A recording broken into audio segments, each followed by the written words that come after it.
యవ్వనస్తులు వివాహ విషయములో క్షీణించిపోకూడదు. స్త్రీ పురుషులు వివాహ విషయంలో ఎక్కువగా పరీక్షించబడతారు. దేవుని యొక్క వాక్యంలో ఎంతో స్పష్టంగా చెప్పబడిన అవిశ్వాసులను వివాహము చేసుకోవద్దు అనే సత్యము అనేక మంది విశ్వాసులకు తెలిసి కూడా వారు అవిశ్వాసులను వివాహము చేసుకుంటున్నారు. విద్యార్థి దశలో క్రీస్తు కోసం నిలబడిన అనేక మంది వివాహ విషయము వచ్చేసరికి పడిపోయారు.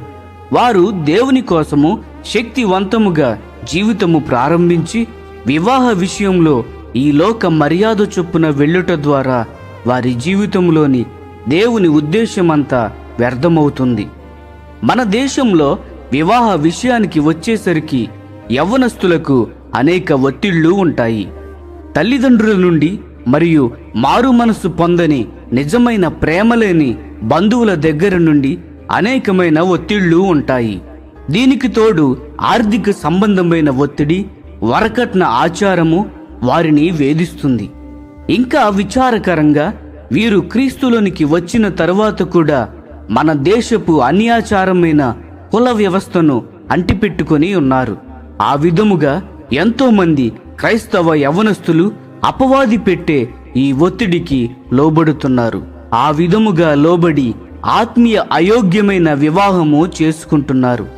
వివాహము అనే క్లిష్ట సమయము నీ జీవితంలో ఇప్పుడు వచ్చిందా? నేను ప్రేమతో మీకు విజ్ఞప్తి చేస్తున్నాను. నీవు స్వీకరించిన విశ్వాసంలో గొప్ప ధైర్యంతో దృఢంగా నిలబడు. అపవాది తీసుకువచ్చే ప్రతి అవిశ్వాసపు వివాహ కాడిని తిరస్కరించు. అపవాది తీసుకుని వచ్చిన కాడిని నీ మీద పెట్టడానికి గొప్ప సైన్యము ప్రయత్నించినా గాని దానిని అంగీకరించవద్దు. దేవుని చిత్తము గురించి సహాయము కొరకు ప్రార్థించు. ఆయన నిన్ను ఎన్నటికీ విడిచిపెట్టడు. ఆయనను గణపరచు. నీకు సరైన జీవిత భాగస్వామిని ఇస్తాడు. దేవుడు ఎంపిక చేసి మనకు ఇచ్చినది మన జీవితంలో ఎంతో గొప్పది మరియు విలువైనది. ప్రియ స్నేహితులారా, దేవుని చిత్తము గురించిన మన ఆసక్తి వివాహ విషయంలో కోల్పోకుండా మరియు దేవుని వాక్యము నుండి తప్పిపోకుండానట్లు మన మీద ఆయన కృపను చూపించమని ప్రార్థించుదము. ఈ సందేశములు మీకు ఆశీర్వాదకరముగా ఉంటే అనేకులకు షేర్ చేయండి. మీ విలువైన అభిప్రాయములను కామెంట్ రూపంలో మాతో పంచుకొనండి. లైక్ చేయండి, సబ్స్క్రైబ్ చేయండి. అనేకులను దేవునిలో బలపరచండి.